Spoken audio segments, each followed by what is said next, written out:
नमस्कार दोस्तों, नमः शिवाय। जीवन ज्योति चैनल में आप सभी का हार्दिक स्वागत करती हूँ। दोस्तों, आज की वीडियो में आप सभी लोग श्रवण करेंगे अति पवित्र पावन बैसाख स्नान की महिमा की कथा, अर्थात बैसाख स्नान करने से व्यक्ति को किस पुण्य की प्राप्ति होती है। आज आप इस महत्व को और इसकी कथा को जानेंगे। तो अत्यंत ही पुण्य को प्रदान करने वाली यह कथा आप लोग अवश्य ही श्रवण कीजिए, और इस कथा का प्रतिदिन श्रवण करने से व्यक्ति को भगवान श्री हरि नारायण की कृपा प्राप्त होती है। ओम कृष्णाय वासुदेवाय हरे परमात्मने प्रणतः क्लेशनाशाय गोविंदाय नमो नमः। अम्बरीश बोले, हे मुनि श्रेष्ठ, आप संपूर्ण लोकों पर अनुग्रह करने वाले हैं।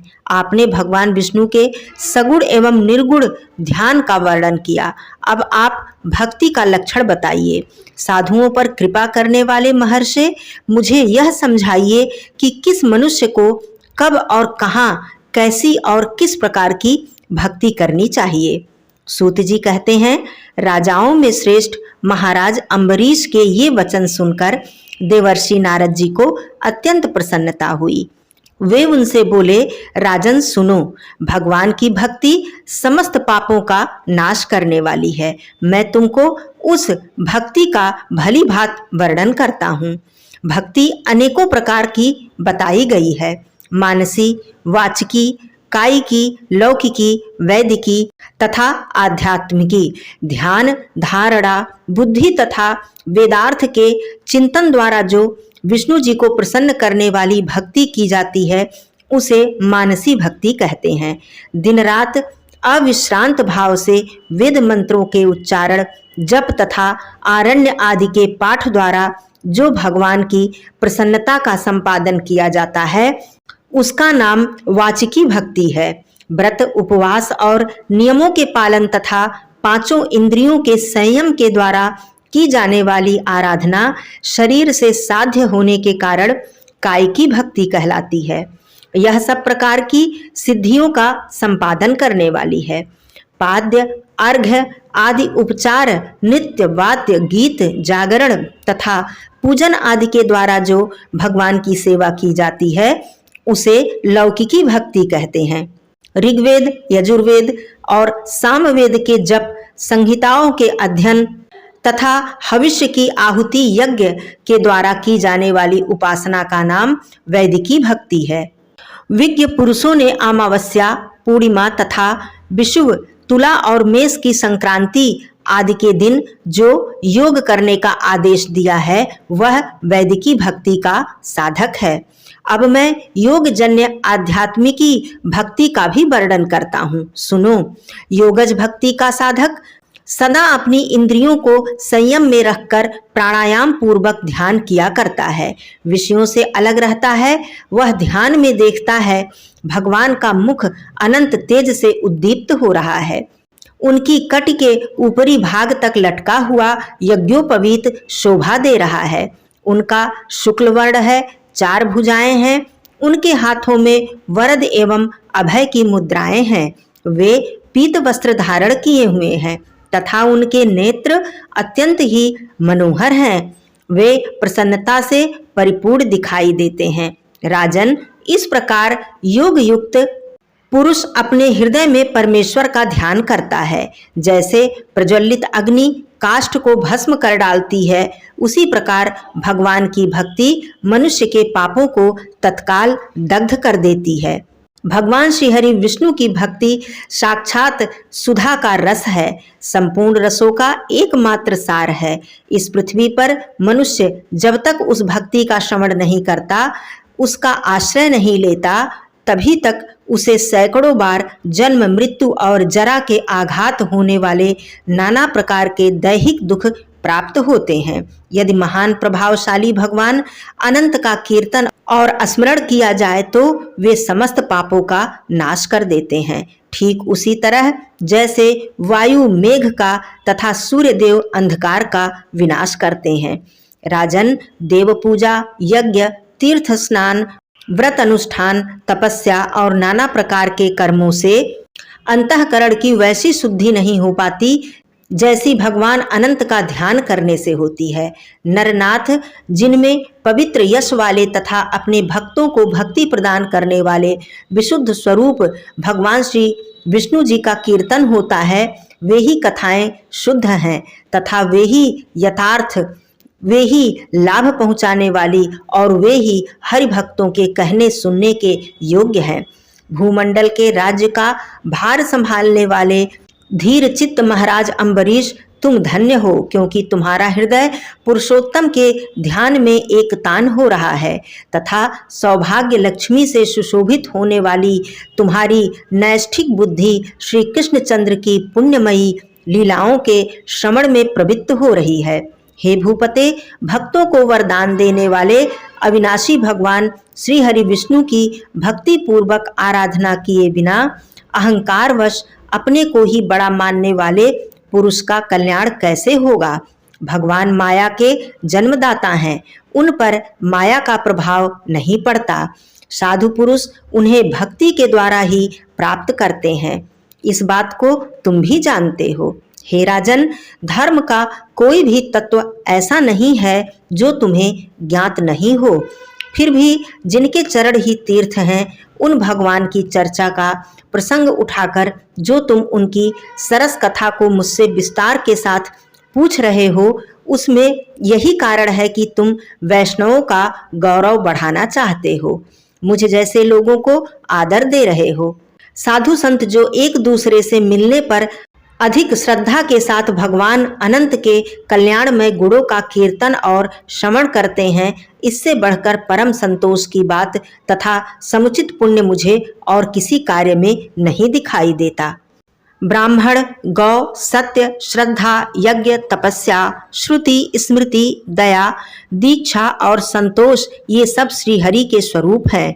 सूर्य, चंद्रमा, वायु, पृथ्वी, जल, आकाश, दिशाएं, ब्रह्मा, विष्णु, रुद्र तथा संपूर्ण प्राणी उस परमेश्वर के ही स्वरूप हैं। इस चराचर जगत को उत्पन्न करने की शक्ति रखने वाले वे विश्व रूप भगवान स्वयं ही ब्राह्मण के शरीर में प्रवेश करके सदा उन्हें खिलाया जाने वाला अन्न भोजन करते हैं। इसीलिए जिनकी चरण रेणु तीर्थ के समान है, भगवान अनंत ही जिनके आधार हैं, जो संपूर्ण प्राणियों के आत्मा तथा पुण्यमयी लक्ष्मी के सर्वस्व हैं, उन ब्राह्मणों का आदर पूर्वक पूजन करो। जो विद्वान ब्राह्मण को विष्णु बुद्धि से देखता है, वही सच्चा वैष्णव है तथा वही अपने धर्म में भली भांति स्थित माना जाता है। तुमने भक्ति के लक्षण सुनने की प्रार्थना की थी, सो सब मैंने तुम्हें सुना दिया। अब गंगा स्नान करने के लिए जा रहा हूँ। यह बैसाख का महीना उपस्थित है, जो भगवान लक्ष्मीपति को अत्यंत ही प्रिय है। इसकी भी आज शुक्ला सप्तमी है। इसमें गंगा का स्नान अत्यंत दुर्लभ है।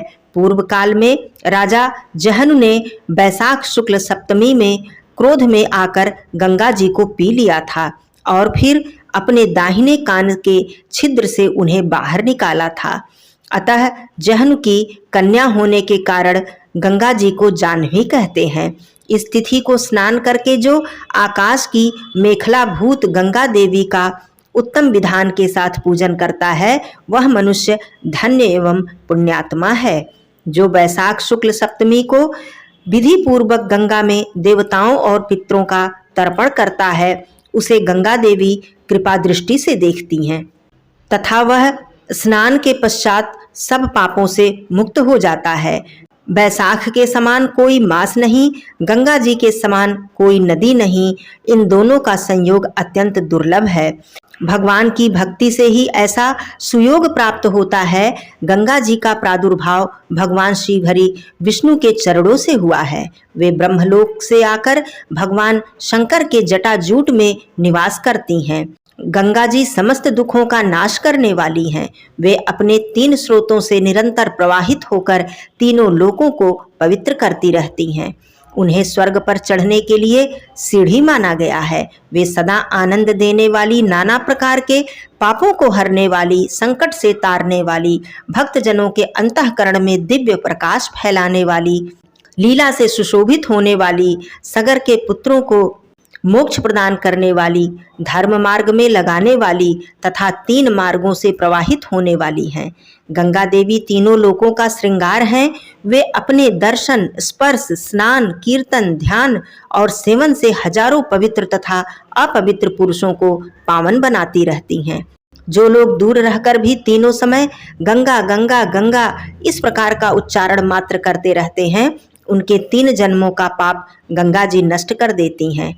जो मनुष्य 1000 योजन दूर से भी गंगा का स्मरण करता है, वह पापी होने पर भी उत्तम गति को प्राप्त हो जाता है।